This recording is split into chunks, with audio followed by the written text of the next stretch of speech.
스모그 하면 보통 자동차 배기가스나 공장 굴뚝부터 떠올리시죠? 그런데 말이죠. 스모그를 만드는 아주 결정적인 재료가 전혀 예상치 못한 곳에 숨어 있다면 어떨까요? 오늘 대기오염의 숨겨진 주범에 대해 한번 깊이 파고들어 보겠습니다. 자, 바로 이 질문에서 한번 시작해보죠. 스모그도 마치 요리처럼 여러 재료가 섞여서 만들어지거든요.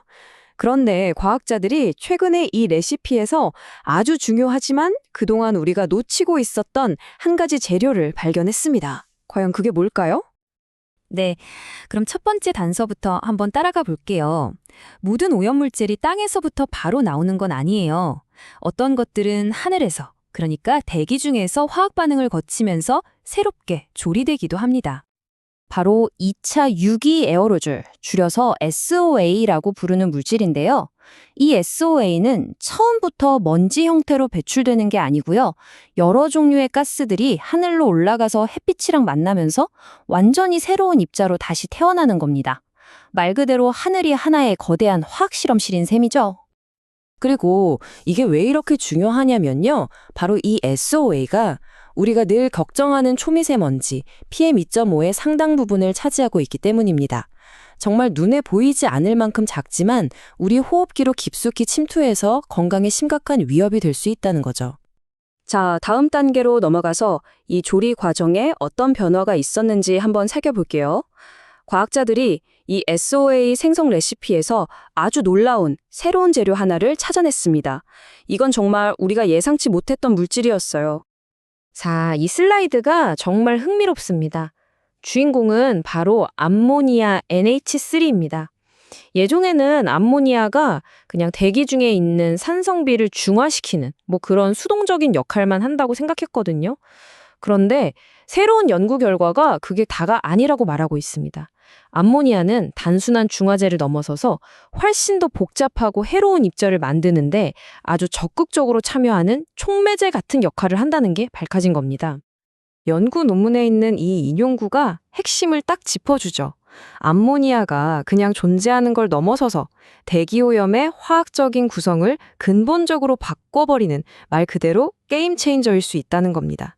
이건 정말 중요한 발견입니다. 그렇다면 과학자들은 이 새로운 가설을 어떻게 증명했을까요? 자, 다음 섹션에서는 그들이 통제된 환경에서 이 아이디어를 어떻게 테스트했는지 그 실험 과정을 한번 들여다보겠습니다. 스모그 챔버라는 거대한 실험 정치를 사용했는데요. 실험 설계는 아주 명료합니다.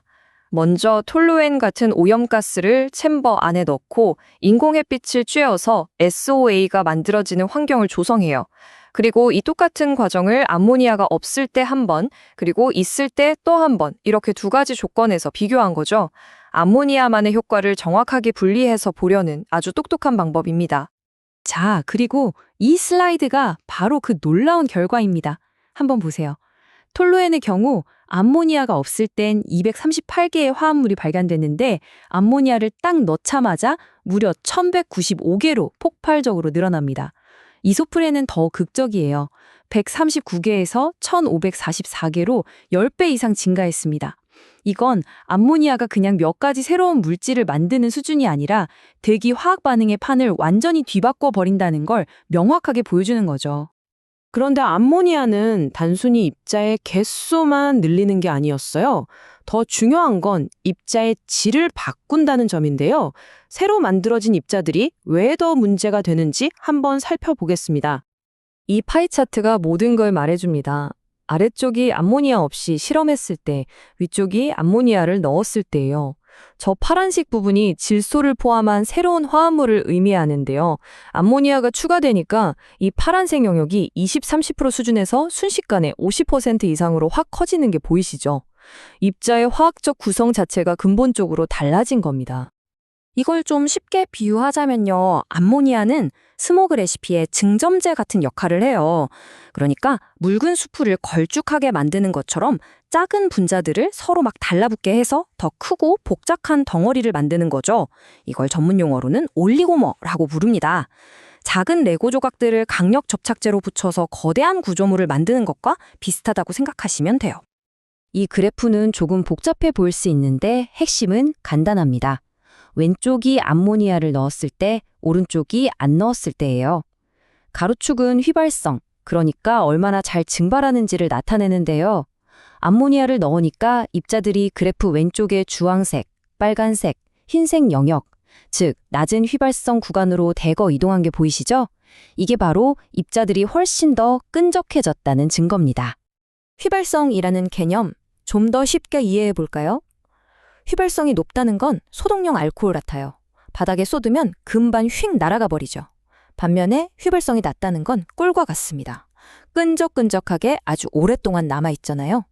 암모니아는 대기 중에 바로 이 꿀 같은 입자들을 만들어내는 겁니다.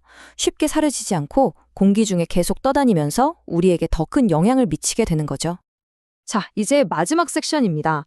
이 과학적인 발견이 현실 세계에서 우리가 매일 숨쉬는 공기에 과연 어떤 의미를 갖는지 종합적으로 정리해 보겠습니다. 이번 분석의 핵심 내용을 정리해 볼게요. 첫째, 암모니아는 더 이상 대기오염의 구경꾼이 아닙니다. 아주 적극적인 참여자예요. 둘째, 암모니아는 잘 사라지지 않는 끈적한 입자들의 생성을 촉진합니다. 셋째, 바로 이 입자들이 초미세먼지 PM2.5를 더 크게 만들고요. 결과적으로 대기 중에 암모니아가 늘어나면 대기오염이 더 심각해질 수 있다는 결론에 이르게 됩니다. 이 연구가 우리에게 말해주는 결정적인 사실은 이겁니다. 암모니아는 주로 어디서 나올까요? 농업 현장의 비료나 축산 분뇨에서 많이 나옵니다.